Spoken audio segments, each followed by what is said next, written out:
Bon dia, avui us explicarem la nostra empresa Ecotoys. Jo sóc el vicepresident Ivan Pastor i aquests són els meus vocals. Jo sóc en Aaron Galindo. I jo sóc en Jordi Breda.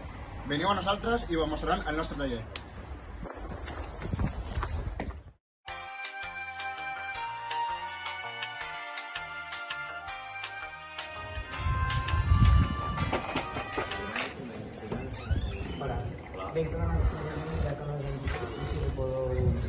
Moltes gràcies per la teva aportació.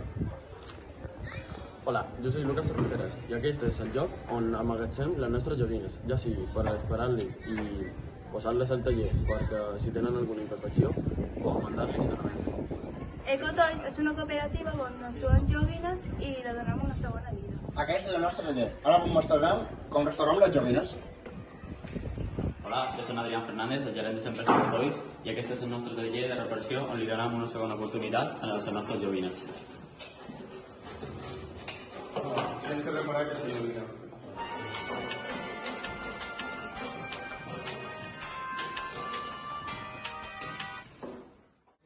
El servei i productes que donem nosaltres és donar accessibilitat a joguines més assequibles. Els clients són els nins i els pares. El canal és mediant la recollida de joguines i la venda, i la relació que tenim amb els clients és educada i amb respecte. S'atuden més de 40 milions de lloguetes a l'any. El 50% dels nins del món no tenen joguines. Entre el 5 i el 6% de residus humans són joguines i només el 2% se recicla. El 50% dels nins juguen amb tablets i mòbils. Amb això volem fomentar que tornin a jugar amb joguines tradicionals. Hola, bon dia, m'agradaria comprar això i això. Pues tinc una oferta per són 5 euros. Vale, hola. Saps que els nostres doblers estan destinats a una ONG anomenada Una Possibilitat de Vida? No. Pues ara ho saps. Vale. Aquest va ser el segon mercadet que vàrem muntar, ja que les joguines estaven més adaptades pels nins de primari i l'ESO.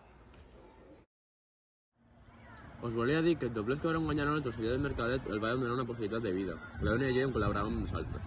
Però si fos una empresa real, els doblers serien per nosaltres, ja que vam guanyar 400 euros en 3 hores. Hola, jo soc la presidenta de Ecotoys i ara us explicaré el procés del mercadet.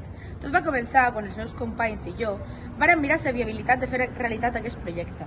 Va ser viable ja que vàrem xerrar amb el nostre cap d'estudis, Napuri. Napuri va accedir a que féssim una recollida de joguines, de les quals vàrem netejar, arreglar i fer unes altres coses perquè siguin venibles. És a dir, per poder-les vendre.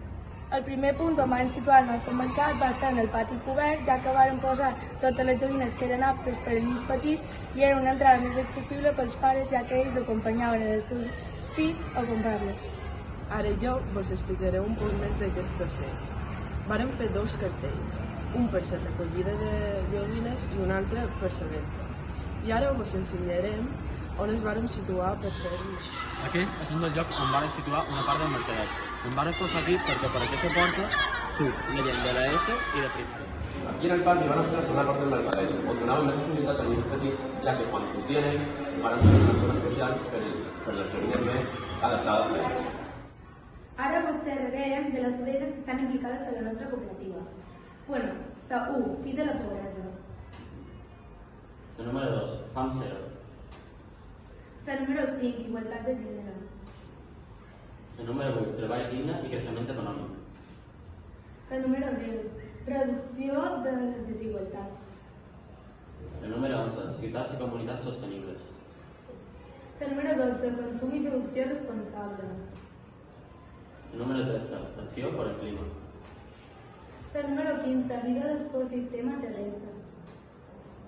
La número 17, aliança pels objectius.